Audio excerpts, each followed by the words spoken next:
رات کے 11 بج رہے تھے اور میں جلدی جلدی سلائی کر رہی تھی۔ جانتی تھی کہ مجھے جلد ہی یہ جوڑا مکمل کر کے دینا ہے۔ اگر یہ جوڑا مکمل کر کے دیتی تبھی تو مجھے سلائی کے پیسے ملتے۔ اتنی مشکل سے تو ایک جوڑا آیا تھا، وہ بھی محلے کی نجمہ باجی کا۔ زینب اور اماں تو کب کی سو گئی تھی، جبکہ میں اکیلی جاگ رہی تھی جب اچانک ہی دروازے پر دستک ہوئی۔ میں حیران ہوئی کہ آدھی رات کو اس وقت کون آیا ہے۔ پھر جیسے ہی میں نے دروازہ کھولا تو سامنے کھڑی 2 نقاب پوش لڑکیوں کو دیکھ کر حیران رہ گئی۔ وہ مجھ سے اندر آنے کی اجازت مانگ رہی تھی۔ ان کے ہاتھ میں ایک تھیلا تھا، غالباً وہ کپڑوں کا ہی تھا۔ یہ ہمارے محلے کی تو نہیں لگ رہی تھی، یقیناً کسی دوسرے علاقے کی تھی۔ پھر وہ میرے سامنے آ کر اسی زمین پر بچھی چادر پر بیٹھ گئی اور کہنے لگی، آپ کپڑے سلائی کرتی ہیں؟ میں نے ہاں میں سر ہلایا تو ان میں سے ایک کہنے لگی، ہمیں بھی کپڑے سلوانے ہیں۔ اچانک سے اس نے تھیلے میں سے کپڑے نکالنے شروع کیے۔ 3-4 سوٹ تھے، لیکن کپڑا انتہائی خوبصورت تھا۔ اوپر سے کپڑے پر جو کڑھائی کی گئی تھی وہ انتہائی دلکش تھی۔ اس قدر چمکدار کڑھائی تھی کہ رات کے اندھیرے میں بھی خوب لشکاریں مار رہی تھی۔ میں بے خود سی ہو کر ان کپڑوں کو دیکھے گئی۔ مجھے یوں غور سے دیکھتے پا کر ایک لڑکی کہنے لگی، دراصل ہمارے بھائی کی شادی ہے، اس کی ہونے والی دلہن کے کپڑے لیے ہیں۔ میں اس کی بات پر خوش ہو گئی۔ پھر وہ کہنے لگی، انہیں بہت دھیان سے سلائی کرنا اور خوبصورتی سے، کیونکہ ان کپڑوں پر جو کام کیا ہوا ہے وہ سونے اور چاندی کا ہے۔ یہ سن کر تو میرے ہوش اڑ گئے۔ آج تک میں نے اپنی زندگی میں اتنا قیمتی لباس نہیں دیکھا تھا۔ میں اس لڑکی سے کہنے لگی، لڑکی کا کوئی ناپ وغیرہ تو ہوگا، مجھے ناپ دے جائیں۔ تبھی اس نے غور سے مجھے دیکھا اور کہنے لگی، وہ بالکل آپ جیسی ہے۔ یہ سن کر تو میں حیرت سے اچھل پڑی۔ تو وہ جلدی سے کہنے لگی، دراصل میرے کہنے کا مطلب ہے کہ اس کی جسامت بالکل آپ کی طرح ہے، بالکل ایسے ہی کپڑے سلائی کرنا جیسے آپ پہنتی ہیں۔ ان کی بات پر میں کہنے لگی، ٹھیک ہے، میں بڑے دھیان سے ان کپڑوں کی سلائی شروع کرتی ہوں۔ آپ کو کب تک چاہیے؟ تو وہ دونوں لڑکیاں کہنے لگیں، بس اس جمعے کو چھوڑ کر اگلے جمعے کو بھائی کی شادی ہے، اس لیے اب جلدی سلائی کر دینا۔ میں نے ان کی بات کو سن کر سر ہلا دیا تھا۔ پھر وہ دونوں چلی گئیں اور میں بڑے غور سے اس کپڑے کو دیکھتی رہی جس کی چمک آنکھوں کو خیرہ کر رہی تھی۔ میرا نام کائنات ہے۔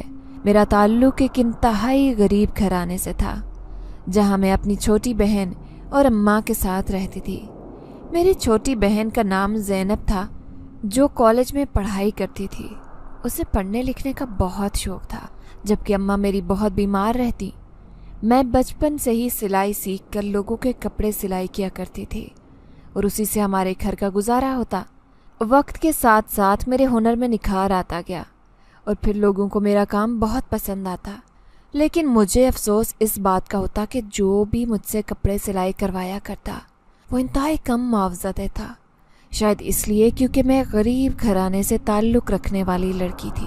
مجھ پر گھر چلانے کی ذمہ داری تھی، پر کوئی میری مجبوری سے فائدہ اٹھاتا۔ ہمارے محلے کے اکثر لوگ امیر تھے، ان کے کاروبار بھی تھے، لیکن پھر بھی ان کی بہنیں بیٹیاں مجھ سے کپڑے سلوانے آتی تو انتہائی کم اجرت دیتی، جس پہ مجھے شدید مایوسی ہوتی۔ حالانکہ میں بہت سے پیسے جمع کرنا چاہتی تھی تاکہ اماں کا علاج کروا سکوں، لیکن وہ پیسے کبھی جمع ہی نہیں ہوئے، کیونکہ اتنی محنت کے باوجود بھی کوئی فائدہ نہیں تھا۔ لوگ اچھے سے اچھا کپڑا میرے پاس لے کر آتے کیونکہ میری سلائی بہت اچھی تھی۔ میں کبھی کسی کے سوٹ کو خراب نہیں کرتی تھی، لیکن پھر بھی جب 200-300 روپے سلائی کے نام پر وہ میرے ہاتھ پر رکھتے تو مجھے شدید مایوسی ہوتی۔ چھوٹی بہن جو ایک سرکاری کالج میں پڑھائی کر رہی تھی، اس کے بڑے بڑے خواب تھے، لیکن وہ میری مجبوری کو سمجھتی تھی۔ اس میں اس کی ہر خواہش، ہر کمی پوری کرنا چاہتی تھی، کیونکہ اس نے ابا کو بہت کم عمری میں کھویا تھا۔ میں اس وقت 12 سال کی تھی، جبکہ وہ صرف 5 سال کی تھی۔ وہ بچپن میں ہی یتیمی کی نظر ہو گئی تھی۔ میں چاہتی تھی کہ میں اسے ماں بن کر بھی پالوں اور باپ بن کر بھی، کیونکہ اماں تو بیمار رہتی۔ اماں کی شفقت اور ابا کا پیار ہم دونوں بہنوں کو نصیب نہ ہوا، لیکن کیا پتا تھا کہ زندگی اتنی تلخ ہوگی۔ دن رات محنت کے باوجود بھی کوئی صلہ نہیں ملے گا۔ لیکن اب یہ لڑکیاں آج جب میرے پاس اتنے خوبصورت لباس لے کر آئی تھیں تو میں خوش ہو گئی کہ یقیناً یہ مجھے اچھی سلائی دیں گی۔ ظاہر ہے جب کپڑے اتنے قیمتی تھے جن پر سونے اور چاندی کے تاروں سے کام کیا گیا تھا، یقیناً وہ مجھے سلائی کا اچھا معاوضہ دیں گی۔ پھر میں نے جلدی جلدی ان کے کپڑے سلائی کرنا شروع کر دیے، بالکل اپنے ناپ کے حساب سے، کیونکہ ان کے بھائی کے ہونے والی دلہن شاید میری ہم عمر جسامت میں میرے ہی جیسی تھی۔ میں نے سارے کپڑے سلائی کر کے رکھ دیے۔ میں جانتی تھی کہ وہ خود ہی کپڑے لینے آ جائیں گی۔ اب میں شدت سے اس دن کا انتظار کر رہی تھی، لیکن اس جمعرات کی رات 12 بجے اچانک ہی دروازے پر دستک ہوئی۔ جب میں کسی اور عورت کا جوڑا سلائی کر رہی تھی، جیسے ہی میں نے دروازہ کھولا ان دونوں نقاب پوش لڑکیوں کو دیکھ کر خوش ہو گئی۔ وہ یقیناً اپنے سوٹ لینے آئی تھی، لیکن میں ان سے پوچھنا چاہتی تھی کہ وہ کہاں رہتی ہیں اور رات کے اس پہرے کیوں اپنے کپڑے لینے آئی ہیں۔ گھر میں اس وقت اماں اور زینب سوئی پڑی تھی، جبکہ میں اکیلی ہی جاگ رہی تھی۔ مجھے عادت تھی راتوں کو جاگنے کی، پر میں نے سلے ہوئے کپڑے ان دونوں لڑکیوں کے حوالے کر دیے۔ وہ دونوں لڑکیاں کپڑے دیکھ کر بہت خوش ہوئی، پھر کہنے لگی، آپ نے تو بالکل ویسے ہی سلائی کیے ہیں جیسے ہمیں چاہیے تھے۔ وہ کافی خوش نظر آ رہی تھی۔ پھر انہوں نے میری سلائی بھی دی تو میں حیران رہ گئی۔ وہ میری سوچ سے بھی زیادہ پیسے تھے۔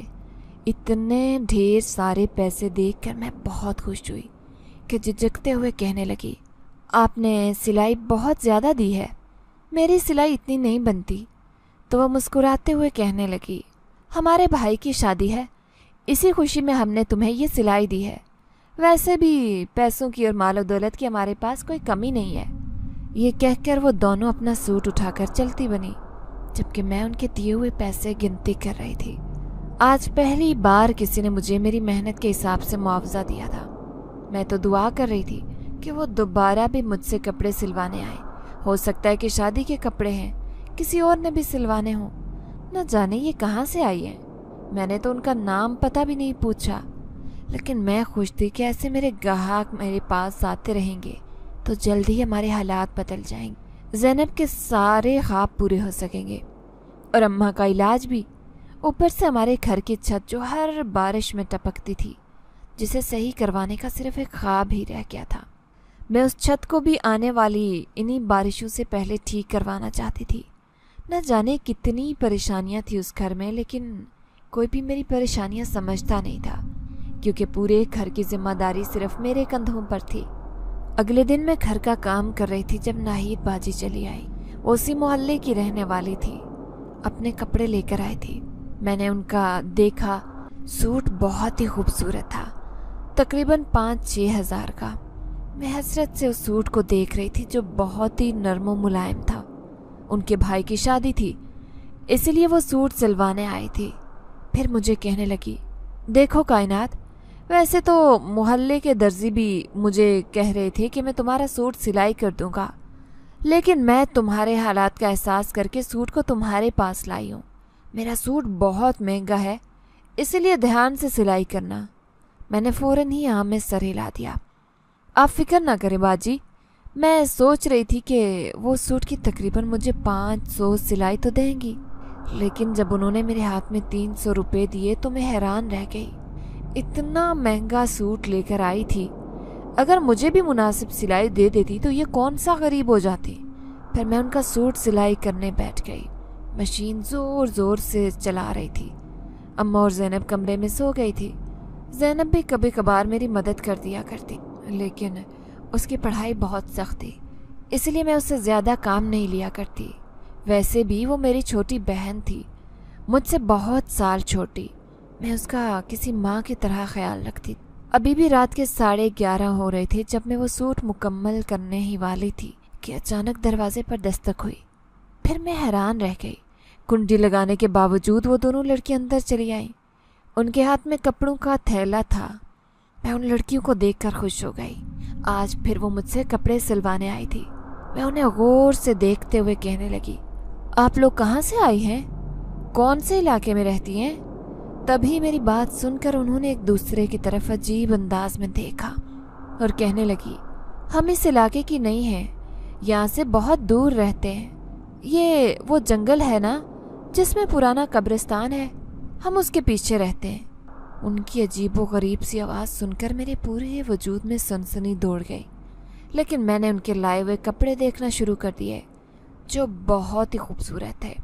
फिर वो मुझे देखते हुए कहने लगी, देखो 2 दिन रहते हैं शादी में, इसलिए जल्दी सिलाई कर देना। ये कहकर वो चलती बनी, लेकिन दूसरे दिन ज़ैनब ने वो कपड़े देख लिए। वो हैरत से कहने लगी, बाजी ये कपड़े किसके हैं? मैं उससे कहने लगी कि क्या मतलब है तुम्हारा, कैसे हैं? देखो इन पर सोने और चांदी के तारों का काम बना हुआ है, इसलिए ये कपड़े बहुत कीमती हैं। लेकिन ज़ैनब शदीद उलझन का शिकार थी। वो कहने लगी कि मैंने आज तक ऐसा कपड़ा नहीं देखा और ना ही ऐसी कढ़ाई। ये देखो इस कढ़ाई में कुछ लिखा हुआ है, कुछ अजीब व गरीब सी जुबान में। वो बड़े गौर से उस कपड़े को देख रही थी, जबकि मुझे उसकी बात समझ नहीं आई। मैं उसे खुश होते कहने लगी, जो दोनों लड़कियां ये कपड़े लेकर आई हैं वो मुझे बहुत अच्छी सिलाई देकर जाती हैं, कम से कम इस सारे मोहल्ले से बहुत अच्छी। लेकिन ज़ैनब बिल्कुल खामोश थी। मैंने देखा उसके चेहरे पर अजीब सा खौफ था। फिर उस रात मैंने कपड़े सिलाई कर दिए और मैं उन दोनों का इंतज़ार कर रही थी। जैसे ही रात के 12 बजे वो दोनों अपने कपड़े लेने आ गए, लेकिन उनके चेहरे के तासुरात बता रहे थे कि वो बहुत परेशान हैं। वो दोनों मेरे सामने गौर से बैठी मुझे देख रही थी। उनमें से एक लड़की कहने लगी, तुम कितनी खूबसूरत हो। उसकी इस बात पर मैं हैरान रह गई। आज तक मेरी किसी ने तारीफ नहीं की। मैं जानती थी कि मेरे नए नक्श और मेरी शक्ल सूरत बहुत अच्छी है, खुदा ने मुझे अच्छी शक्ल से नवाजा था। लेकिन मैं गरीब घराने से ताल्लुक़ रखने वाली एक ऐसी लड़की थी जिसने दिन रात सिलाइयाँ करके अपनी माँ और बहन को पाल पोस कर ज़िंदगी की दौड़ में आगे बढ़ाया था। ऐसे में मैंने कभी गौर से अपनी शक्ल आईने में नहीं देखी थी। मैं उसकी बात सुनकर मुस्कुरा दी और उनकी तारीफ पर मैंने उनका शुक्रिया अदा किया। तभी एक लड़की कहने लगी, तुम बहुत खूबसूरत हो, इसीलिए हमारे पास तुम्हारे लिए एक बहुत बड़ा काम है। कैसा काम? तभी वो सरगोशी में कहने लगी, एक ऐसा राज जो तुम्हारी ज़िंदगी बदल देगा। दरअसल हमारे जिस भाई की शादी होने वाली थी उसकी दुल्हन घर से भाग गई है और हमें हर हाल में उसकी दुल्हन चाहिए, भले ही हमें दर दर की खाक छाननी पड़े, लेकिन उसकी शादी करना बहुत ज़रूरी है। मुझे बहुत अफसोस हुआ कि उनकी होने वाली भाभी घर से भाग गई थी। इसका मतलब था कि शादी नाकाम हो गई थी। लेकिन उस लड़की की बात ने मेरे पैरों तले से ज़मीन निकाल दी जब वो कहने लगी कि हमारे भाई से तुम शादी कर लो, तुम्हारी ज़िंदगी बदल जाएगी। ये तुम क्या कह रही हो? मैं हैरत से उसे देखते हुए कहने लगी तो दूसरी लड़की कहने लगी, देखो इसी में तुम्हारी भलाई है। हम इतने अमीर हैं कि तुम्हारी किस्मत बदल देंगे और मेरे भाई के पास तो माल और दौलत की कोई कमी नहीं। हीरे जवाहरात, सोने, चांदी, हर चीज़ उनके पास है। तुम उनसे शादी करोगी तो तुम्हारे ऐश हो जाएंगे और ये शादी खुफिया होगी। हम जानते हैं कि तुम्हारे घर के हालात बहुत ख़राब हैं। तुम अपना घर चलाने के लिए ये सिलाई करती हो। ऐसे में अगर तुम हमारे भाई से शादी करोगी तो हमारी इज्जत भी बच जाएगी और तुम्हारी भी ज़िंदगी बदल जाएगी। वो मुझे सुहाने ख्वाब दिखा रही थी। मैं शदीद सोच में पड़ गई। फिर वो कहने लगी, कल हम दोबारा तुम्हारे पास आएंगे। अगर तुम्हारा जवाब ना में हुआ तो ये दरवाज़ा ना खोलना, और अगर हाँ में हुआ तो दरवाज़ा खोल देना, फिर हम तुम्हें अपने साथ ले जाएंगे। ये कहकर वो मेरा जवाब सुने बगैर चलती बनी, जबकि मैं हैरत से बुत बनकर बैठी थी। अब मैं शदीद उलझन का शिकार थी कि अगर ज़िंदगी बदलनी है तो किसी अमीर लड़के से ही शादी करनी होगी, वरना ऐसे मेरे हालात कभी नहीं बदलते। लेकिन वो लड़का भला मुझ जैसी लड़की से क्यों शादी करेगा जो एक कच्चे घर में रहती है, जिसकी उंगलियां सिलाइयां कर करके टेढ़ी हो चुकी थी। उस दिन मैं पूरा दिन चारपाई पर लेटी रही। मैंने कपड़े भी सिलाई नहीं किए थे, जबकि ज़ैनब और अम्मा भी हैरान थी कि मुझे क्या हुआ है। उन्होंने आज तक मुझे इतना खामोश नहीं देखा था। फिर मैं फ़ैसला कर चुकी थी, आज मुझे अपनी ज़िंदगी का अहम तरीन फ़ैसला करना था। फिर जैसे ही रात के 12 बजे दरवाजे पर दस्तक हुई, वो दोनों लड़कियां सामने खड़ी थी। मैं उनसे कहने लगी कि मुझे तुम्हारी बात मंजूर है। मैंने जैसे ही दरवाज़ा खोला, वो मुझे देखकर खुश हो गई। फिर वो एक दूसरे की तरफ देखते हुए कहने लगी, हमें यकीन था कि तुम हमारी बात मान लोगी, इसी में तुम्हारी भलाई है। अब जल्दी चलो, देर मत करो। रात का 1 बजेगा और उधर हमारे भाई की शादी हो जाएगी। तुम्हारा हमारे साथ पहुंचना बहुत ज़रूरी है। मैं हैरत से कहने लगी, लेकिन इन फटे पुराने कपड़ों में भला उस शादी में कैसे जा सकती हूँ? तो वो मुस्कुराते हुए कहने लगी, जो हमने कपड़े सिलवाए हैं, जो बहुत कीमती हैं और ख़ूबसूरत हैं, वो सब तुम्हारे हो जाएंगे, और दुल्हन का लाल जोड़ा भी हमने सिलवा कर रखा हुआ है। बस तुम चलो हमारे साथ। अब वो मुझे अपने साथ लेकर गई थी। मैंने सोई हुई ज़ैनब और अम्मा पर एक निगाह डाली। उन्हें कोई खबर नहीं थी मेरे इरादों की कि मैं क्या करने जा रही हूँ, लेकिन मैं फ़ैसला कर चुकी थी। मुझे अपनी ज़िंदगी बदलने का पूरा हक था, इसलिए मैं उनके साथ जाने को तैयार थी। फिर वो पैदल ही पैदल न जाने मुझे अपने साथ कहाँ लेकर जा रही थी। एक जंगल का रास्ता था जो बहुत तवील था। उस रास्ते पर चलते हुए खौफ के मारे मेरा दिल धक धक कर रहा था, लेकिन उन लड़कियों का साथ था, इसलिए मुझे इतना डर नहीं लगा। लेकिन अचानक ही कब्रिस्तान के पास से गुजरते हुए मुझे एक बूढ़े आदमी की आवाज़ सुनाई दी। आखिर तुम हर रोज़ यहाँ से क्यों गुजरती हो? वो उन दोनों लड़कियों से कह रहा था। तभी लड़कियों ने खौफनाक आंखों से उस बूढ़े की तरफ देखा और मुझे सरगोशी में कहने लगी, जल्दी जल्दी चलो यहाँ से, ये बूढ़ा पागल है। हैरत से उस बूढ़े की तरफ मैं देखने लगी, जो गुस्से से उन लड़कियों की तरफ देख रहा था, जबकि वो तरस खाती निगाहों से मुझे देख रहा था। फिर मैं उनके साथ बहुत दूर आ गई थी, इतनी दूर कि मैं पीछे का रास्ता ही भूल गई, लेकिन नहीं जानती थी कि आने वाली ज़िंदगी इतनी खूबसूरत होगी। जैसे ही मैं उस जंगल में मौजूद उस खूबसूरत महल को देखा तो मैं हैरान रह गई, जब वो लड़की मुस्कुराते हुए कहने लगी, यही तुम्हारा घर है, यहीं पर तुम्हारी शादी होगी। मैं हैरान थी कि इस जंगल में इतना खूबसूरत महल कहाँ से आया। मैं वाकई जैसे कोई ख्वाब देख रही थी। जल्दी से उस महल के अंदर गई। मैंने देखा कि यहाँ बहुत रश था, इतना रश के पाँव रखने की भी जगह नहीं थी। लेकिन वो दोनों लड़कियाँ मुझे खुफिया जगह से एक दूसरे कमरे में लेकर आई और मुझे दुल्हन का लिबास पहनाकर तैयार करने लगी। जैसे ही मैंने आईने में अपने आप को देखा तो मैं खुद को पहचान नहीं सकी। लाल रंग के जोड़े में मलबूस में बहुत खूबसूरत लग रही थी।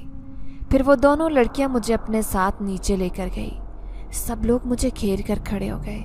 ऐसा लग रहा था जैसे मैं कोई मलिका हूँ और वो सब मेरे गुलाम हैं। मैं तो हैरान थी कि वो मुझे इतनी इज्जत क्यों दे रहे हैं। मुझसे चंद कदम तेज फासले पर सामने फूलों के सेहरे से मुंह छुपाए दुल्हा बैठा था। मैंने नजरें झुका ली थी। फिर थोड़ी देर बाद निकाह की तकरीब शुरू हो गई। उन्होंने मेरी रजामंदी पूछी तो मैंने हाँ कर दी। अब मेरा निकाह उससे हो चुका था। मैं हैरान थी कि मैंने अम्मा और ज़ैनब को बिना बताए ही शादी कर ली, सिर्फ अपनी ज़िंदगी बदलने के लिए। अब सब लोग मुझे घेर कर खड़े थे। मैंने देखा वो दोनों लड़कियां बड़ी अजीब सी हंसी हंस रही। दुल्हे के कान में सरगोशी करके कुछ कहने लगी। अचानक ही मुझे कुछ खौफ सा महसूस हो। तभी मैंने इशारे से उस लड़की को अपने करीब बुलाया और कहने लगी कि अब मुझे अपने घर जाना है, क्योंकि रात बहुत हो गई है, सुबह होने वाली है। उससे पहले हमें घर जाना है। जैसे ही मैंने घर जाने का नाम लिया, अचानक ही सब लोगों ने मुझे घेर लिया और जोर जोर से चिल्लाते हुए कहने लगे, अब ये लड़की कहीं नहीं जाएगी, क्योंकि ये हमारे सरदार की बीवी बन चुकी है। सरदार ने उससे शादी की है। मैं हैरान थी कि ये सब लोग इतना गुस्सा क्यों कर रहे हैं। मैंने तो अभी तक अपने शौहर का चेहरा भी नहीं देखा था, लेकिन जैसे ही उसने अपने चेहरे से फूलों का सेहरा हटाया तो मेरे मुंह से बेख्तियार चीख निकली थी। इस कदर खौफनाक शक्ल, ऊपर से जितने भी लोग उस महल में खड़े थे सबकी शक्लें बदल गई थी। वो दोनों लड़कियां जो तेज तेज आवाज में हंस रही थी, वो दोनों जो किसी खूबसूरत लड़कियों की तरह दिखाई देती थी, लेकिन अब बड़ी खौफनाक आंखें लिए मुझे देख रही थी। उन सब की बदलती शक्ल देखकर मैं खौफ के मारे मेरे रोंगटे खड़े हो गए। मैं यहाँ से भागने का रास्ता तलाश कर रही थी। मैं हैरान थी कि मेरे साथ ये सब क्या हुआ है। तभी वो लड़की मेरे करीब आई और कहने लगी, अब तुम यहाँ से कहीं नहीं जा सकती, क्योंकि तुम हम जिन्नात के दरमियान आकर फंस चुकी हो। उसने मेरे पैरों तले से ज़मीन निकाल दी। मैं हैरत से उसकी तरफ देख रही थी। तभी वो सारे आदमी जो बड़े ही खौफनाक थे, वो सब कहने लगे, क्या तुम्हें नहीं मालूम था कि तुमने एक जिन्नात से शादी की है? अब तुम एक जिन जात की बीवी हो, इसलिए तुम इस महल में रहोगी हमारे साथ। ये सब वो अजीबो गरीब बातें कर रहे थे। मुझे यकीन नहीं आ रहा था। मैं खौफ के मारे रोने लगी। मेरी सिसकियां पूरे महल में गूंज रही थी, जबकि वो मेरे रोने का मजाक बना रहे थे। वो दोनों लड़कियां कहने लगी, हमने इसे दौलत का लालच दिया और ये फौरन हमारे साथ आ गई। देखो, हमारे सरदार की ख्वाहिश पूरी हो गई, क्योंकि वो एक आदमजादी से शादी करना चाहता था। ये लड़की बहुत खूबसूरत है, अब ये हमारे सरदार की बीवी है। नहीं नहीं, इन्होंने मुझे धोखा दिया है। मैं चीख कर उन्हें बताना चाहती थी, लेकिन मेरे अलग से एक अल्फाज भी नहीं निकला। बस उसी तरह मैं घर जाना चाहती थी, लेकिन अचानक ही एक चीखती हुई आवाज़ आई जो उसे जिन जात की थी, जिसने मुझसे शादी की थी। वो चीखते हुए कहने लगा, तुम सब लोग खामोश हो जाओ। मैंने तुमसे कहा था ना कि मैं किसी ऐसी लड़की से शादी करूंगा जो दिल से मुझे अपना शौहर बनाएगी, लेकिन तुमने धोखे से इस लड़की से मेरी शादी करवा दी। मुझे इस बात पर सख्त नाराज़गी है। उसके चीखने पर सारे जिन्नात एकदम से चुप हो गए। फिर वो जिनजात मेरी तरफ देखते हुए कहने लगा, अब हमारी शादी हो चुकी है, इसलिए इस बात से इनकार नहीं। चलो, मैं तुम्हें तुम्हारे घर छोड़ आता हूँ। जब तुम्हारा दिल राज़ी हो जाएगा इस महल में रहने को, मैं तुम्हें वापस अपनी दुनिया में लेकर आऊँगा। मैंने नज़र उठाकर उसकी तरफ देखा भी नहीं, क्योंकि मुझे उससे बहुत डर लग रहा था, लेकिन वो मुझे मेरे घर छोड़ने जा रहा था। ये मेरे ऊपर बहुत बड़ा एहसान था। फिर उसी जंगल के रास्ते से गुजरते हुए मैं अपने घर की तरफ जा रही थी, जब रास्ते में मुझे वही बूढ़ा आदमी मिला। उसने सर से पाँव तक मुझे देखा, क्योंकि मैं लाल रंग के जोड़े में मलबूस थी। फिर वो कहने लगा, आ गई ना उन खबीस जनजादियों के चुंगल में। देखा, मैं पहले ही तुम्हें मना करना चाहता था, लेकिन तुम मेरी बात का इशारा नहीं समझी। अब जाओ और सारी जिंदगी के लिए उन जिन्नात के दरमियान अपना जीवन गुजारने के लिए तैयार हो जाओ। मैंने रोते हुए सर झुका लिया। मैं जल्दी से अपने घर आ गई। शुक्र था कि गली में रात के अंधेरे की वजह से मुझे किसी ने भी नहीं देखा। मैंने लाल जोड़ा उतार कर वही अपने फटे पुराने कपड़े पहन लिए। कहाँ अपनी ज़िंदगी बदलने गई थी, लेकिन अपनी ज़िंदगी को किसी जाल में फंसा कर आ गई। दूसरे दिन मेरे चेहरे पर छाई हवाइयाँ और परेशानी ज़ैनब के साथ साथ अम्मा ने भी देख ली थी। फिर अम्मा मुझे अजीब सी नज़रों से देखते हुए कहने लगी, कल रात मेरी आँख खुली थी, लेकिन तू घर से गायब थी। मैंने तेरे बिस्तर पर देखा, तेरा बिस्तर खाली पड़ा था। कहाँ गई थी तू? अम्मा की आंखों में शक था। मुझसे सांस लेना भी दुश्वार हो गया था। मैं कहने लगी, अम्मा, मैं ऊपर छत पर गई थी हवा लेने के लिए। तो अम्मा कहने लगी, पागल तो नहीं हो गई? छत तो गिरने जैसी है और तू छत पर क्या लेने जाती है? अम्मा की मैंने किसी बात का जवाब नहीं दिया, बल्कि खामोशी से अपनी मशीन संभाल कर बैठ गई। आज ज़ैनब की छुट्टी थी, इसलिए वो सारे घर का काम कर रही थी। मैंने किसी को कुछ खबर नहीं होने दी कि कल रात मेरे ऊपर क्या क़यामत टूटी थी, मेरे साथ क्या हुआ था। मैंने अपनी नासमझी में एक जिन जात से शादी कर ली थी। अब मैं सारी ज़िंदगी के लिए उसके साथ एक ऐसा रिश्ता कायम कर चुकी हूँ जिससे मुझे कभी छुटकारा नहीं मिलता। मैं चुपचाप आंसू बहाते हुए मशीन पर कपड़े सिलाई कर रही थी जब नाहिद बाजी जोड़ा लेने आ गई। अचानक ही नाहिद बाजी की नज़र मेरे हाथों पर पड़ी। मैं उछल पड़ी, क्योंकि मैंने अभी तक वही सोने के कंगन पहन रखे थे जो मुझे उन जिनजादियों ने पहनाए थे। वो हैरत से मेरे हाथों को देखते हुए कहने लगी, अरे कायनात, ये क्या सोने के कंगन हैं? क्योंकि इनकी चमक मुझे बता रही है कि ये खालिस सोने के हैं। वो उन पर हाथ फेर कर देखने लगी। मेरा दिल ज़ोर ज़ोर से धक धक कर रहा था। मैं घबराते हुए कहने लगी, अरे नहीं नाहिद बाजी, ये तो मैं अतवार बाजार से लेकर आई थी, आर्टिफिशियल हैं। मैंने उन्हें तसल्ली देते हुए कहा, लेकिन अभी भी उनकी आंखों में शक था। वो तो अपना सूट लेकर चली गई, बदले में 300 रुपये मुझे दे गई। लेकिन अम्मा उन कंगन को उतारने का हुक्म दे चुकी थी। उन कंगन को देखना चाहती थी कि ये जो दोनों सोने के थे। मैं हैरान हुई, क्योंकि उन्होंने मुझे ढेर सारे जेवरात पहनाए थे जो मैंने गुस्से में सारे उतार कर वहीं फेंके थे। लेकिन शायद उन दोनों सोने के कंगन उतारना मैं भूल गई। लेकिन भला पड़ोसन खाला का, जो ऐन मौके पर दरवाजे पर आई, और अम्मा इस बात को भूल गई। मैंने जल्दी से कंगन उतार कर कागज़ में लपेट कर अपनी संदूक में छुपा कर रख दिए। फिर उस रात मैं देर तक बैठकर सिलाई करती रही थी।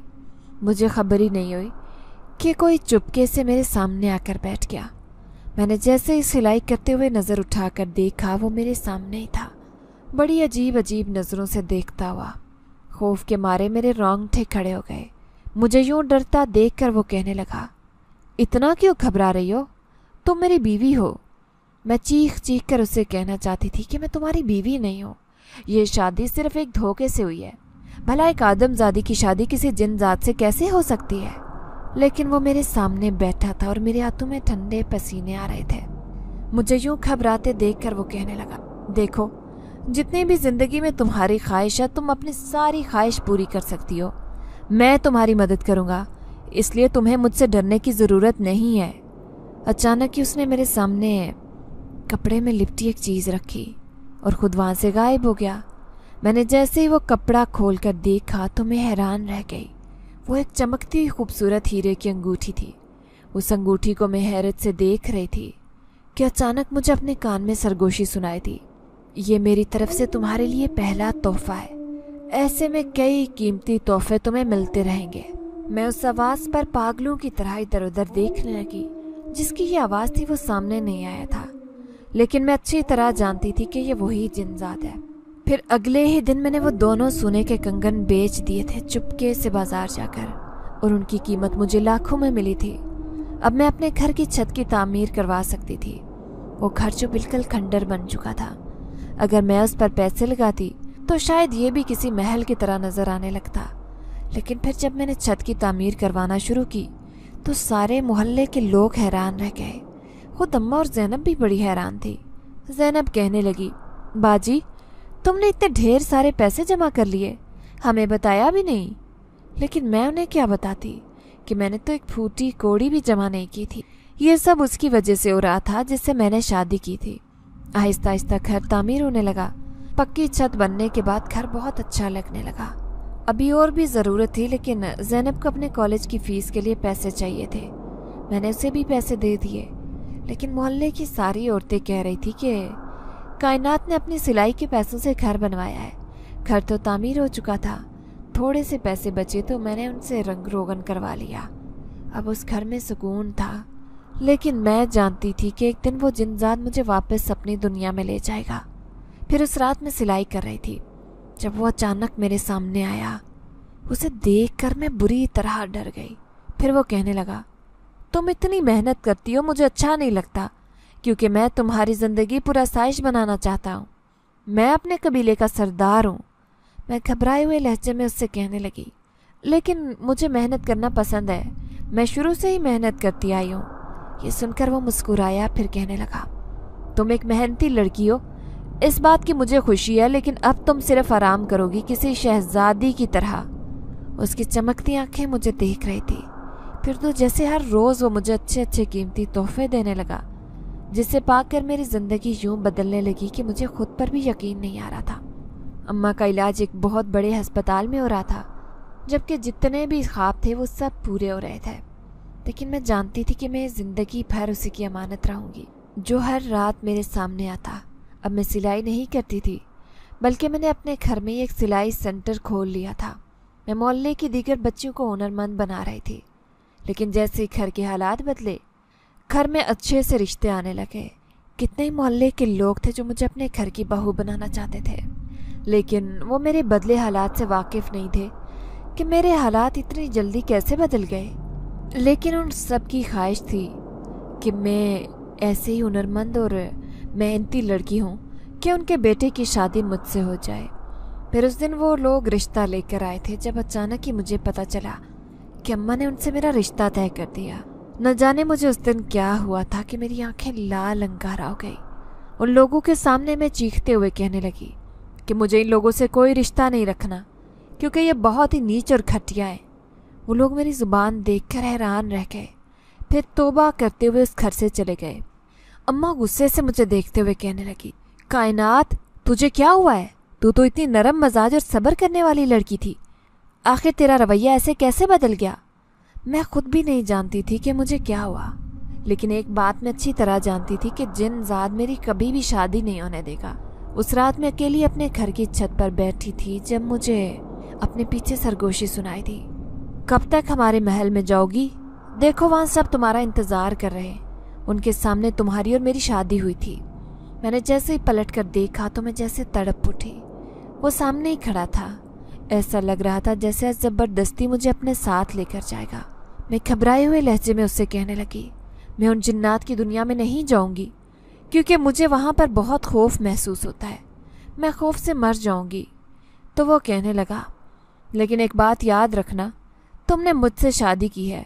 मैं तुम्हारी सारी जिंदगी शादी नहीं होने दूंगा। यूँ समझो कि तुम मेरी अमानत हो। ये कहते ही वो मेरे सामने से गायब हो गया। पीछे मैं सिसक कर रो रही थी, लेकिन अचानक ही मेरी नज़र ज़ैनब पर पड़ी तो मैंने जल्दी से आंसू साफ कर लिए। वो हैरत से बुत बनी खड़ी थी। फिर मेरे पास आकर कहने लगी, बाजी आप अभी किससे बातें कर रही थी? आपके सामने तो कोई भी नहीं था।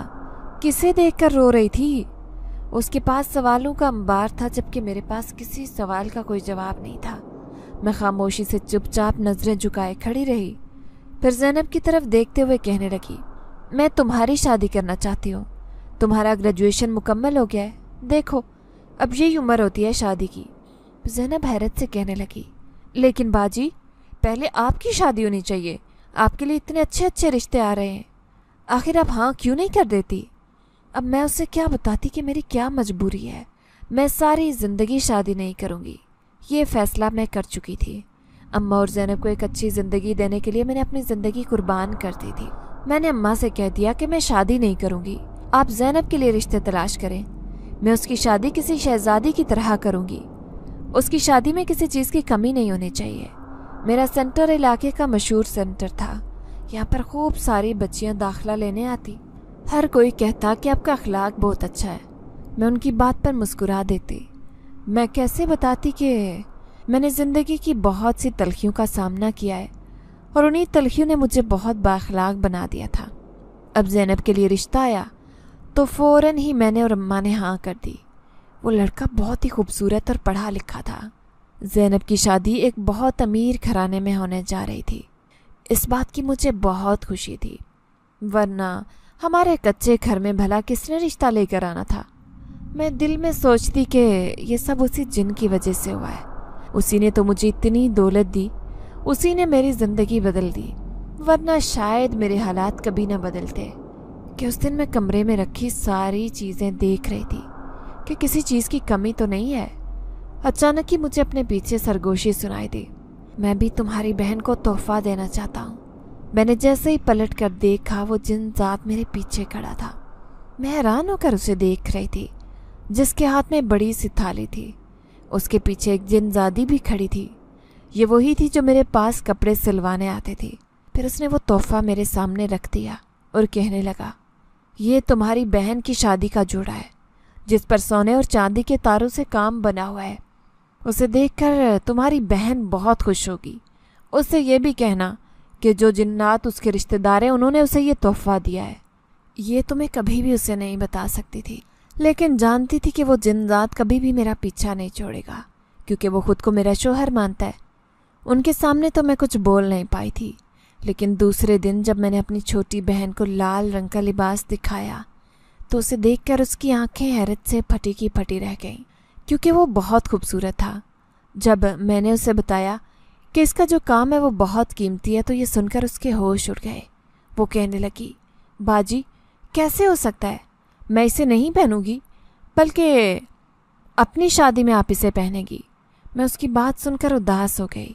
मैं उसे कैसे बताती कि मेरी शादी तो कभी नहीं होगी, क्योंकि मैं तो पहले ही अपनी नादानी में उनसे छुपकर शादी कर चुकी थी। उसी के बाद ही तो ये सब हासिल हुआ था।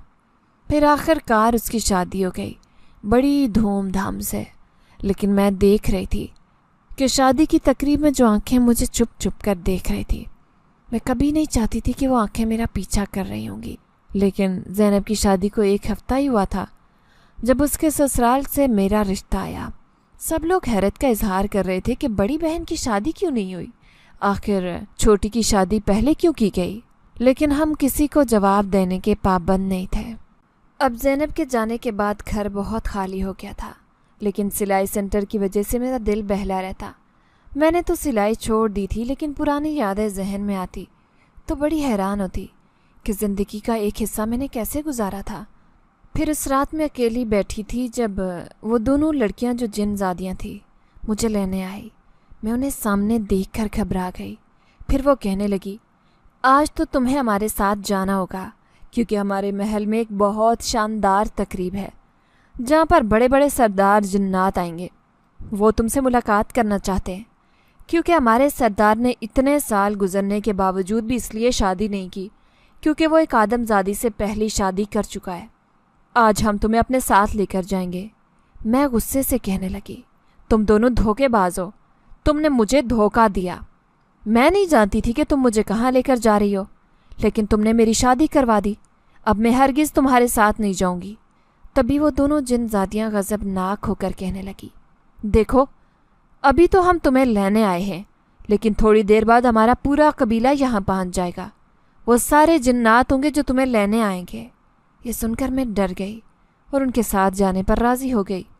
میں ایسے ہی ان کے ساتھ جانے لگی تو ان میں سے ایک جن زادی کہنے لگی، تم ایسے نہیں جا سکتی، تمہیں تیار ہو کر جانا پڑے گا جیسے تم ہماری ملکہ ہو اور ہم تمہاری کنیز۔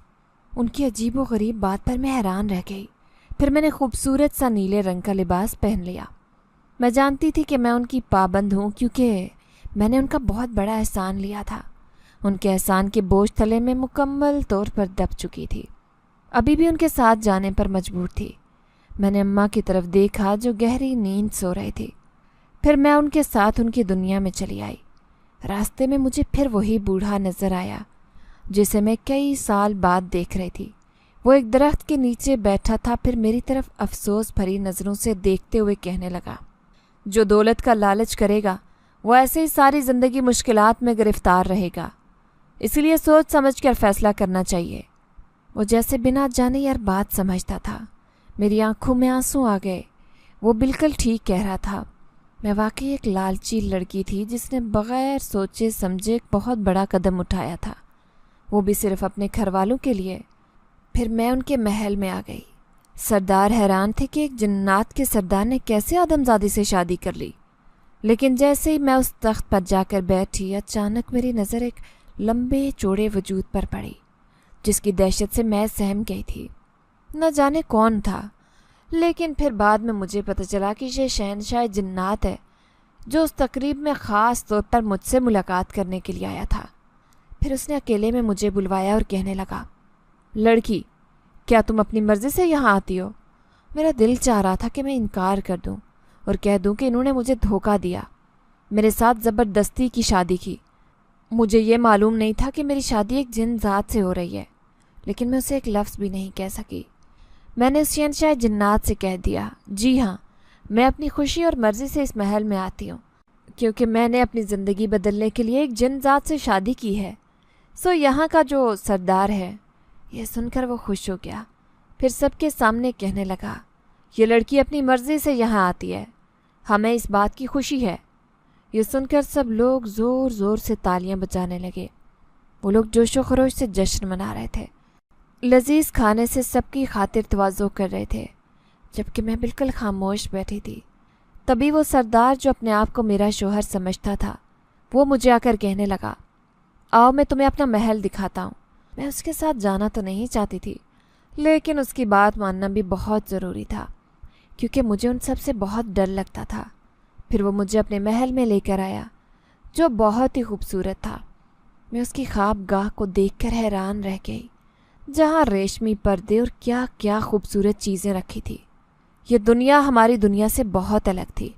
وہ مجھے اپنے باغ میں لے آیا جہاں پر لذیذ اور رسدار پھل لگے ہوئے تھے۔ تبھی وہ جن زاد ایک درخت سے پھل توڑ کر مجھے کھلانے لگا۔ میں اسے کھانے ہی والی تھی کہ اچانک ایک جن زادی آ گئی۔ وہ غصے سے اس جن زاد کو دیکھ رہی تھی۔ پھر وہ اسے گھورتے ہوئے کہنے لگی، کیا تم نہیں جانتے کہ اسے کھاتے ہی آدم زادی حاملہ ہو جائے گی؟ تم اسے کیوں حاملہ کرنا چاہتے ہو؟ دیکھو، جو تمہاری جن زادی بیوی ہے، صرف تم اسی سے بچے پیدا کر سکتے ہو۔ یہ سن کر میں حیران رہ گئی، پھٹی پھٹی نگاہوں سے جن زاد کو دیکھنے لگی۔ تو وہ جن زاد کہنے لگا، وہ جن زادی بھی میری بیوی ہے، لیکن میں تم سے محبت کرتا ہوں، मैं सिर्फ तुम्हें अपनी बीवी समझता हूँ। लेकिन आज उसका ये इंकशाफ मुझे शदीद परेशान कर गया। थोड़ी देर बाद वो सारे सरदार जो और शहनशाह जन्नात जो तकरीब में आए हुए थे, सब के सब अपने कबीलों में लौटने लगे। लेकिन मैं शहनशाह जन्नात के आगे फरियाद करते हुए कहने लगी, इसने मुझे धोखा दिया है, इसने इस महल में भी शादी कर रखी है और मुझसे भी। तो वो शहनशाह जन्नात कहने लगा, हम जिन्नात एक साथ 11 शादियां करते हैं क्योंकि ये हमारा रिवाज है। उसकी ये बात सुनकर मैं हैरान रह गई, मेरी आंखों में आंसू आ गए। फिर जैसे ही तकरीब ख़त्म हुई वो मुझे छोड़कर चला गया। अब मैं वापस अपने घर आ गई थी, लेकिन हर चांद की 14वीं तारीख को वो मुझे लेने आ जाते। मैं रात के 12 बजे कहाँ जाती हूँ ये राज आज तक कोई नहीं जान सका। अब मेरी उम्र 35 साल हो चुकी है, लेकिन मैंने ज़िंदगी भर शादी नहीं की क्योंकि मेरी शादी वो जिंदात होने ही नहीं देता। जब भी कोई रिश्ते वाले आते हैं या फिर मेरी शादी की तैयारियां अम्मा करती हैं, बीच में कुछ ऐसा हो जाता है जिससे खुद ब खुद रिश्ता ख़त्म हो जाता है। मैं जानती थी कि मैंने जाने अनजाने में बहुत बड़ी गलती कर दी, जिसका खमियाजा मुझे सारी ज़िंदगी भुगतना था। ज़ैनब अपने घर में बहुत खुश थी, उसके 2 बच्चे हो चुके थे। लेकिन अम्मा इस बात पर परेशान रहती कि अगर मैं इस दुनिया से चली गई तो उनके बाद मेरा क्या होगा। लेकिन मैं कहती कि मेरा अल्लाह वारिस है। फिर एक दिन अम्मा भी मुझे छोड़कर चली गई और मैं उस महल नुमा घर में अकेली रहने लगी। मेरे पास सोने चांदी के ज़ेवरात, हीरे की अंगूठियाँ, दौलत की कोई कमी नहीं थी। लेकिन मैं सिर्फ अकेले ही ज़िंदगी गुजार रही थी क्योंकि हर चांद की 14 तारीख को मुझे वहाँ पर जाना पड़ता जहाँ पर वो सारे जिन्नात मेरा इंतज़ार करते। फिर लोगों की नज़रों से छुप कर मैं उनके महल में पहुँच जाती। अभी भी मेरा सिलाई सेंटर चल रहा था जो बहुत मशहूर हो चुका था। बड़े बड़े लोग मेरा इंटरव्यू लेने आते कि एक छोटी लड़की जो गरीब से घराने से ताल्लुक़ रखती थी, एक अच्छे से घर में रहने वाली कायनात इतनी अमीर कैसे हुई और उसके हालात कैसे बदले। मैं अपनी सारी कहानी झूठी सुनाती हूँ। किसी को यकीन नहीं आता कि इस कहानी के पीछे क्या राज है। मेरी कहानी से जुड़ा ताल्लुक़ उन जिन्नात के राज से है जिस राज को मैं अपने सीने में दफन कर चुकी हूँ। ये राज सिर्फ मैं जानती हूँ कि एक अंधेरी रात में मेरे घर आने वाली वो दोनों लड़कियाँ जिन्नजादियाँ थीं जो मुझे घेर कर अपने महल, अपनी दुनिया में ले गईं और वहीं पर उन्होंने मेरी शादी करवाई। उसके बाद से मेरी ज़िंदगी तब्दील हुई थी। कभी कभार मैं उदास होती हूँ तो उसी कब्रिस्तान में चली जाती हूँ जहाँ पर वो बूढ़ा आदमी जो 100 साल का हो चुका है, लेकिन आज भी वो मुझसे बातचीत करता है। वो उसी कब्रिस्तान में रहता है। उसका राज मैं नहीं जान सकी कि वो कहाँ से आता है या उसका मुस्तकिल ठिकाना क्या वही कब्रिस्तान है, लेकिन उसका कहना है कि वो अक्सर आते जाते यहाँ से गुजरते उन जिन्नात को पहचान लेता है जो इंसानी शक्ल में इंसानों की दुनिया में जाते हैं।